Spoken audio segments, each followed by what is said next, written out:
Welcome in to the DNVR Avalanche NHL Preview Series, reviewing all of the Avs players, lines, etc., brought to you by Hassel Cattle Company. Get 20% off with code DNVR20 at hasselcattlecompany.com. We're getting into the forwards on this third installment, looking at the Avs' bottom six.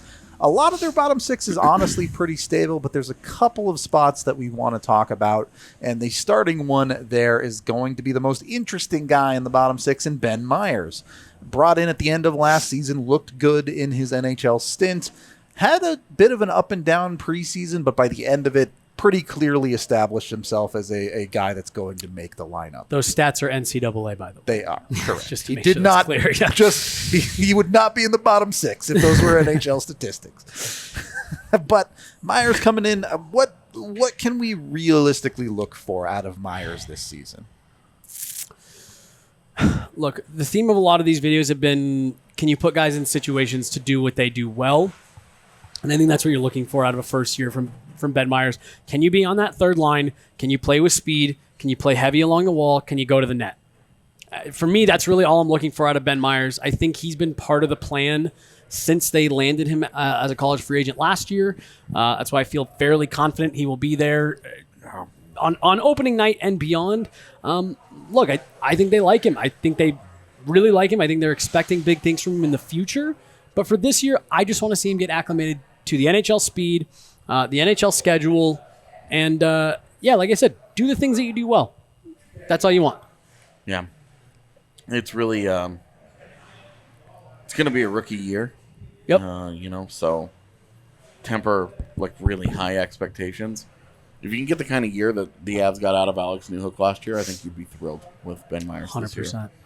Yep, different kind of player, but... Yeah, and they get to it different ways and all that. But I think ultimately, if the end result looked was that the point production and the general effectiveness, you feel good about it. You feel like that's a guy that helps you, and I think helps. I think he's important because between him and Evan Rodriguez, they've got options at center that keep JT Compher from that spot. Yeah, where we've seen from JT Compher's career at this point is that he loses a lot of his effectiveness and a lot of his appeal when he's at center. He just can't be the guy you're asking to drive play. Yeah, he cannot be a play driver for you, and he's more of just a natural passenger with finishing ability. Sorry, go ahead. And I think next to Meyers, that's where they make a good fit. The other night in the last preseason game, his second and third periods were way, way, way better than his first. You and I both had him as a standout. Is like what we saw there in that second, third. For me, like that's what I'm looking for out of him. Similar, or are you looking for more production?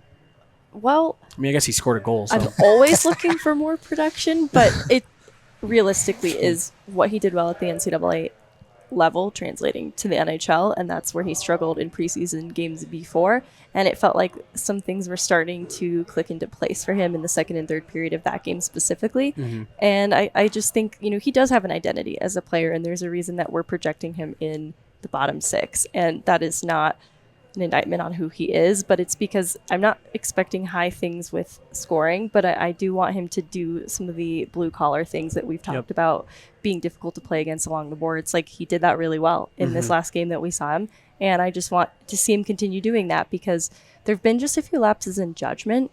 Like it's really been hard to assess if it's a skill related issue for me, and it does feel like it all points back to pace. And that comes with playing a little bit more at the NHL speed anyways. Yeah, it's the Avs need a little shot of production in their bottom six, right? They don't have a lineup where it's like, oh, sure, we'll just put Burakovsky down on the third line anymore. Yeah. It's not really an option for them. So you got to find solutions. Yeah. You lost 22 points from Nicolas Aube-Kubel. Yeah. Yeah, so they definitely need some production out of Ben Meyers. With the opening night lineup, the expectation is he'll be on the third line. Given Gabe Landeskog is out, obviously that role could be a little bit in flux as the season goes on. But if it's a good year for Meyers, you can expect him to be a staple there. Beyond that, the third line, we kind of already talked about JT Compher. Look, his role is very, very established on this team at this point. He's a utility forward that they can move all over the lineup and use however they want to fill roles. He can spot duty literally anywhere except for goalie, and even then, like at this point, Maybe. Look, if Josh Manson can make a save, JT Compher can make a save. Right. As is the situation with a lot of these guys we're going to talk about in the bottom 6, like JT Compher, you're fine with whatever he gives you throughout the season. His value comes in the playoffs where he's hard to play against. He plays with speed in that bottom 6. He's part of that depth that just drives you crazy, that suffocates you. And then he has enough finishability that he can produce for you a bit. Yeah, he's really important because, look, you're never going to win a Stanley Cup with your top 6 doing all those scoring. Yep. You're just not. You need JT Compher to have a good week. You need JT Compher to chip in 3 or 4 goals along the way and, a couple of assists. You need him to just be part of it, and that's what he was last year. That's who he's kind of always been. I think about the St. Louis Game 6. I believe he had both goals before Helm. I believe either way he had the game tying one, and again that just goes back to what you're saying, AJ. Like your top line isn't going to have it every single night. You need people to pick up the slack, and that's where, I think a lot of Avs fans have this expectation for JT Compher to be highly, highly productive all the time. He is the guy that you need to pick up the slack when your top guys can't, which means, he'll probably be quiet for stretches because the top guys are doing what you need him to. Yeah. Can he step in when you need him to? And he has a track record that says yes. And again, he's good enough, skilled enough, competent enough. He can fill in anywhere for 2 to 3 games. I think the utility is the value too, because I know we just left the Meyers conversation, but to maximize the most of Meyers, I'd like to see him remain at center and see JT maybe spend a little bit more time on the wings to maximize what Ben Meyers does best. Mm-hmm. And that is where JT can really lean into the versatility in his game. And I think that will make that line better altogether. Yeah. So the other end of that line for opening night is likely to be Logan O'Connor. I'm never going to get between Megan and a DU boy. So, Megan, what are you looking at for O'Connor this year? Finishing ability. I mean, obviously I say it lovingly. It's just he's similar to Meyers in that he has a pretty solidified identity in what we know he does best, but like the area of his, like especially on the PK, like he's excellent there.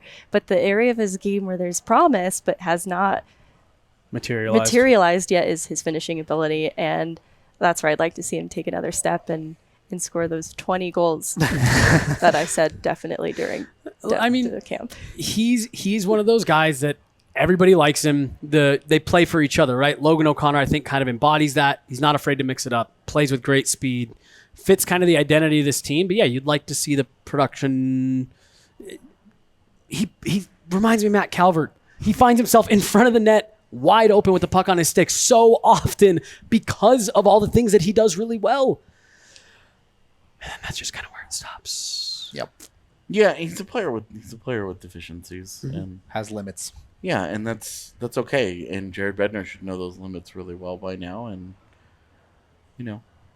I really like Logan O'Connor for who he is, the type of player he is. I think if he could finish a little bit better, he could have a little bit of that JT Compher where you could utility him all over. Realistically, if he could finish if he even gets up into the his 12 8 goal breakaways range. a year. Well, it's like the 12 Finish to, half of those. If it's 12 to 15, breakaways. he might be your JT Compher replacement. Yep, Exactly. 100%. And that's the other thing about Compher too is that it's contract year. Yep. So you want to see that from him. With O'Connor, not the case. He's under contract for 2 more seasons, so you like this.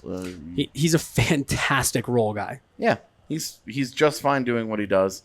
That combination, the O'Connor, Helm, Cogliano, those guys all are really cut from the same cloth. Yeah, they went out and just went same as much as they could. They obviously didn't produce a ton in the playoffs, but that fourth line played a big role in, I think, the Avs' dominance of the playoffs, because it was just that's a hard fourth line to match.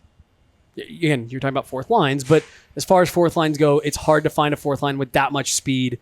And again, just that much try hard. It was interesting because they were fine against Nashville. They had no issues. They struggled against St. Louis because St. Louis was so deep at forward depth, and they were barely playing their fourth line that they were, and St. Louis had several 11-7 games. Yeah. And so St. Louis is playing real second line-ish guys against those guys, against Colorado's fourth line. And it was a real struggle for them. They really got eaten up a bit in that series. And then you get in Edmonton, and they were against other depth guys that they were just better than. Yep. And then Tampa Bay was a lot more competitive, a lot more back and forth, but they made the big plays. Yep. They had the game-tying goal in Game 4 with Cogliano and Sturm, and they were that group was kind of up and down in the postseason. But my goodness, man, on an individual basis, each of those guys really stepped up in different ways. Yep, 100%. Yep. And That's probably why they're all back. yeah. Right. We're moving into those veteran depth guys right now. Now, Darren Helm looks like won't be healthy for opening night, but really isn't that far away. So will be in the lineup soon. Look, Darren Helm knows who he is. He knows what he's going to do. There's not really anything complicated to explain about him going out there, giving you 15 points on your fourth line and playing hard. I was going to say, look, honestly, for me, I won't have much on Helm or Cogliano. Yeah. You don't care for the regular season. What they brought in the playoffs is why they're here, is why they were brought in. It's why they were brought back. And that's all you're looking for. Can you stay healthy, or can you be healthy enough at the end of the season that you can hit your stride in the playoffs? And that is all you are looking for out of Darren Helm and Andrew Cogliano. And last year they did it perfectly. Yeah, because Darren Helm didn't do much for them of meaning during the regular season, Right. where you were just like, eh. And then the postseason started, and Daddy Diesel Different came player, out, dude, and you're yeah. like, what the hell is this, Yeah, dude? yeah. And he leads the postseason in hits, and you're just like, where did this come from? Where's this guy that was 7 hits per night or whatever, Like, you go and you look at him in the Stanley Cup final, and, Game 3, Game 4. Oh, there's 12 hits that he just laid out. Right. What the hell, dude? Yeah. We Such a have soft-spoken team. Andrew Cogliano's player card here, since we're going to roll through both of these guys. Yeah, I was going to say. The reality is the only bad scenario for these two is they're too old. They hit the cliff and they just don't have the NHL caliber anymore. Yep. You're saying like that's the worst case scenario type thing? Yeah. That because when we're talking about guys that are 35, 36, and they've already had sharp declines from who they were in their primes. If they both do it, Andrew Cogliano, 4 goals last year. Yep. Like, this is a guy that was a good goal. He's been a good goal scorer in the NHL for a long time.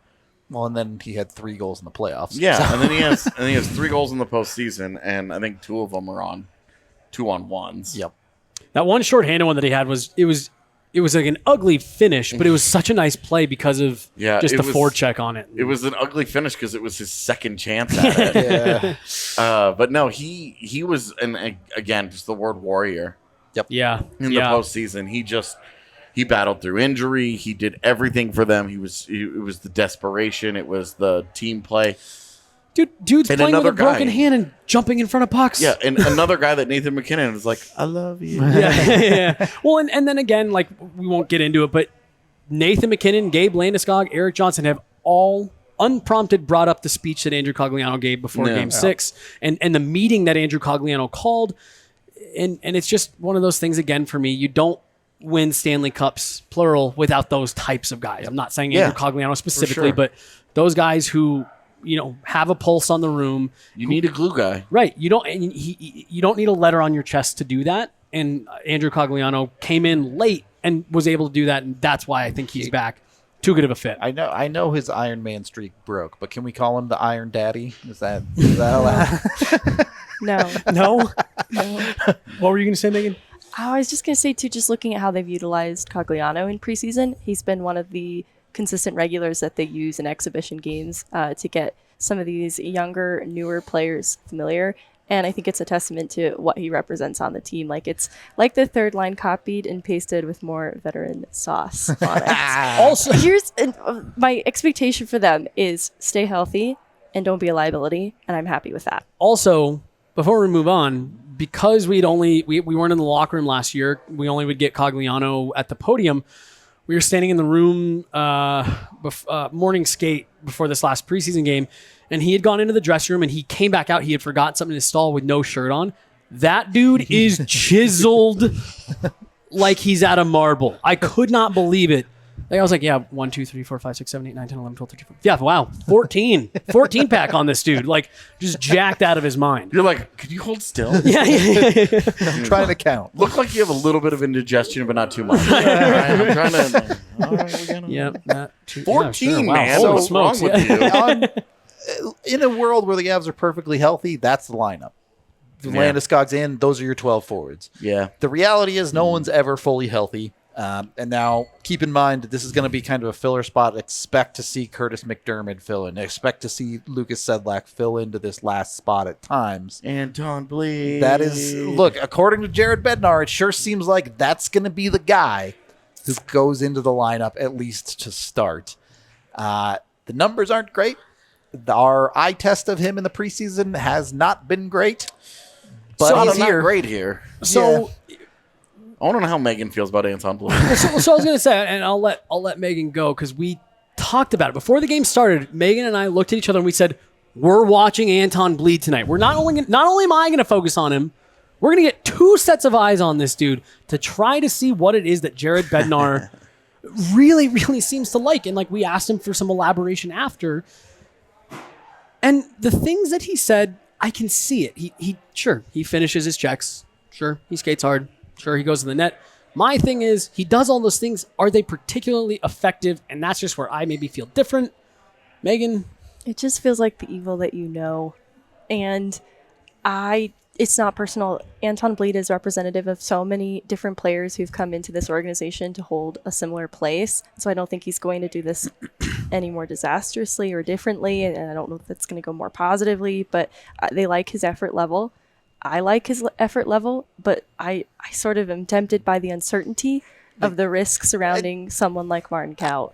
I mean, look, when you say you like the guy's effort level, it's because you don't have anything else to say you like. Yeah, the fact that a guy is playing hard shouldn't be one of the biggest be selling the points. only thing, right? So It should be expected that most It's of these guys important. play hard. So let me And ask. they don't all go ahead. do. That's like my criticism Yeah. of Martin Kaut, for example. Yep. So I get why these two side by side, one separates from the other in the eyes of a coach, but that's not good enough. Yeah. Well, He's a loud player, though.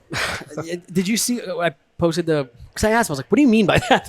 Like, do you mean he talks? Like, what do you mean?" And he just said he's visible. He chirps dudes. Right. And he said he's visible and whatever. And again, yeah, he does all those things. And let me ask you guys, because one thing that Jared Bednar said, and this is a theme with them, he said he's reliable, that he's not going to go out there and make big mistakes within the system. Don't know that I agree with So that at I all, wanted but- to ask, like, do you guys see that? Because I guess for me, I find it, again, the way that I view it, a little contradictory because Jared Bednar talks about he's a visible player.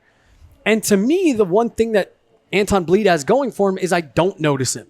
Every time I've noticed him in the preseason, I'm like, oh, he got the puck poked off his stick. Oh, he's Right. way out of position. This and is beat. where I Yeah. think there's a fundamental There's some difference bias between there, where too, we watch for the sure. game and how Yeah. he watches the game. No doubt. Right. Because he's looking to mitigate downside and we're trying to find upside. Yeah. And we're looking at things like puck skill, and he's like, is he in the right position? Yep. Is he Yeah. reading the game well? Is he understanding where he needs to be? And that's what I'm asking you guys. Is Do he you guys agree understanding with our that? system? No, dude. I think he's, I think Anton Blidh is a bad NHL player, and it's once again an example of an NHL head coach using this like proven bad veteran, Right. Who Megan nailed it. Who with under the evil you know. yeah, who understands on a shift by shift basis.